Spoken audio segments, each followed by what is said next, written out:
அதிகாரத்தின் குரலா. என் இனிய தாய் தமிழ் உறவுகளே, வணக்கம்.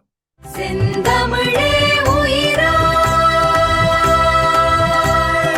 தமிழ் ஈழமே மூச்சாய், மண்டியிடாத மறவரின் அடிநாதமாய் மிளிரும் சேரமான் தொலைக்காட்சி.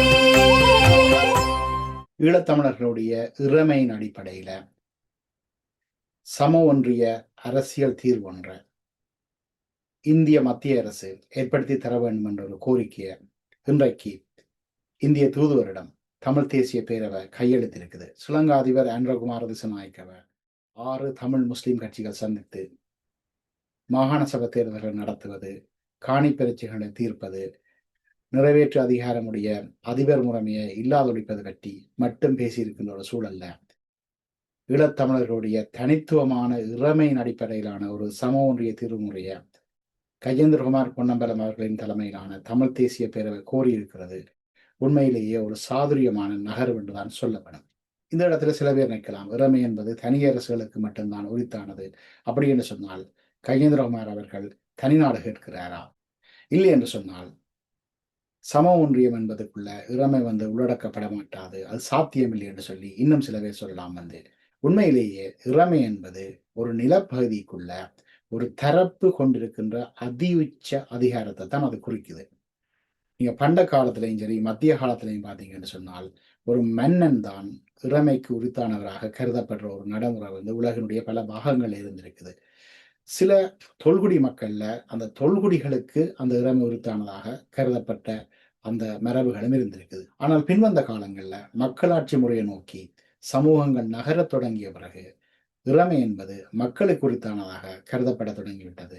இன்றைக்கு இறைமை என்பதற்கு அமெரிக்காவில் ஒரு தனித்துவமான அர்த்தம் ஒன்று கொடுக்கப்பட்டிருக்குது. அதாவது அமெரிக்கா ஏற்கனவே ஃபெட்ரல் என்று சொல்லப்படுகிற சம ஒன்றிய ஆட்சி முறைமைக்கு உட்பட்டு தான் இருக்குது. ஆனால் அந்த ஃபெட்ரல் முறைமைக்கு அப்பாற்பட்டு இன்னும் ஒரு முறையும் அங்க நடைமுறையில் இருக்கிறேன்னு சொன்னா அங்க இருக்கிற பூர்வீக குடிகள், தோல்குடிகள், அவர்களை செவிந்தியர்கள் நாங்கள் தமிழ்ல சொல்லுவோம். இப்ப அந்த சொற்பதம் ரெட் இண்டியன்ஸ் என்று அவர்களை குறிப்பிடுவதில்லை. மாறாக நேட்டிவ் அமெரிக்கன்ஸ் அல்லது இண்டிஜினஸ் அமெரிக்கன்ஸ் தான் சொல்வார்கள். அப்ப அந்த பூர்வீக அமெரிக்க மக்கள் அமெரிக்காவினுடைய சில பகுதிகளில் தங்களுடைய நடைமுறைகள், வழக்குகள், மரபுகள், சட்டங்களை பின்பற்றி வாழ்கின்ற ஒரு முறை ஒன்று இருக்குது. அதை சொல்றது ட்ரைபல் சோவர்னிட்டி என்று சொல்லி. இந்த ட்ரைபல் சோவர்னிட்டியினுடைய சாராம்சம் என்னவென்று சொன்னால், அவர்களுக்கு என்று சொல்லி ஒரு வரையறுக்கப்பட்ட அந்த பகுதிகள் இருக்கும். அதை இந்தியன் ரிசர்வ்ஸ் என்று சொல்வார்கள். அதாவது அங்கே இருந்த அந்த மக்களை இந்தியன்ஸ் என்றும் சொல்கின்ற ஒரு முறை ஒன்று இருக்குது. அவர்கள் இந்தியர்கள் அல்ல, செவிந்தியர்கள் என்பதால் அவர்களை இந்தியன் சொல்கிற முறை இருக்குது. அப்போ அந்த இந்தியன் ரிசர்வ்ஸ் என்று சொல்லப்படுகின்ற அந்த பகுதிகளில் அந்த தொல்குடி மக்களுக்கு மத்தியில கடந்த காலங்களில் என்ன வழக்குகள், மரபுகள், சட்டங்கள் இருந்ததோ அதுதான் நம்மள இருக்கு. அமெரிக்க சட்டங்கள் அங்க செல்லுபடியாகாது. அப்ப அதை மீறி அமெரிக்க காவல்துறையோ அல்லது அமெரிக்க அரசு அதிகாரிகளோ செய்ய வலிக்கின்றால் அந்த பூர்வீக குடிகளுக்கும் அமெரிக்க அந்த ஆட்சியாளர்களுடைய ஏற்படுத்தப்பட்ட அந்த இணக்கப்பாட்டை அது மீற அவர்களுடைய இறைமையை மீறுகின்ற ஒரு செயலாகத்தான் அது கருதப்படும். அதே நேரத்தில் அந்த இந்தியன் ரிசர்வ்ஸ் என்று சொல்லப்படுகின்ற அந்த வரையறுக்கப்பட்ட பகுதிகளை விட்டு அந்த தொல்குடிகள் வெளியில அமெரிக்காவுடைய ஏனைய பகுதிகளில் ஏதாவது தவறுகள் செய்தாலோ அல்லது அங்கே வாழ முற்பட்டாலோ அவர்கள் அந்த ட்ரைபல் சோவர்னிட்டி என்று சொல்லப்படுகின்ற அந்த இறைமையை இழந்து விடுவார்கள். அப்ப பார்த்தீங்கன்னு சொன்னால் உலகிலேயே ஒரு மிக பெரும் வல்லரசா இருக்கிற அமெரிக்காவில் ஃபெடரலிசம் என்று சொல்லப்படுகின்ற சமோன்றிய ஆட்சி முறையும் இருக்குது.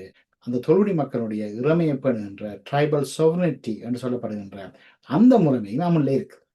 இதே போல இந்தியாவுடைய வடக்கு கிழக்கு பிராந்தியத்தில் பார்த்தீங்கன்னா அங்க நாகாலி மக்கள் அவர்களும் தங்களோட தனித்துவமான இறைமையுள்ள மக்களாகத்தான் தங்களை வரையறுத்து ஒரு போராட்டத்தை நீண்ட காலமாக நடத்தி வந்திருக்கின்றார்கள். இப்ப அந்த மர போராட்டம் ஒரு அறவழியிலான ஒரு அரசியல் ரீதியான போராட்டமாக பரிணமிச்சிருக்குது. அப்ப அவர்கள் சில ஆண்டுகளுக்கு முதல் இந்திய மத்திய அரசாங்கத்தோட ஒரு ஒப்பந்தம் ஒன்று செய்தார்கள். எப்படின்னு சொன்னால், தாங்கள் ஒரு இறைமையுள்ள ஒரு மக்கள் என்ற வகையில வந்து அந்த ஒப்பந்தத்தை அவர் செய்து கொண்டார்கள்.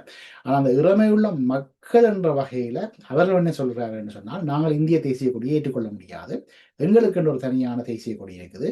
எங்களுக்கு ஒரு தனியான அடையாளம் இருக்கு. அப்ப இது தொடர்பாக இந்திய மத்திய அரசுக்கும் அந்த நாகாலாந்து மக்களுக்கும் இடையில அந்த பேச்சுவார்த்தையில் நிறைய முரண்பாடுகள், பிரச்சனைகள் இருந்தாலும் வந்து அந்த நாகாலாந்து மக்களுடைய இறமையை வந்து இந்திய மத்திய அரசு ஏற்றுக்கொண்டிருக்கு.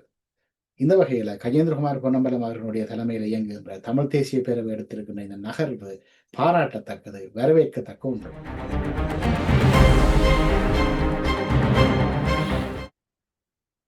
என் இனிய தாய் தமிழர்களே, இத்தோடு இந்த நிகழ்ச்சி நிறைவேற்று வருகின்றது. மீண்டும் இன்னும் ஒரு நிகழ்ச்சியினூடாக உங்களை சந்திக்கின்றேன். வணக்கம். அறத்தின் குரலா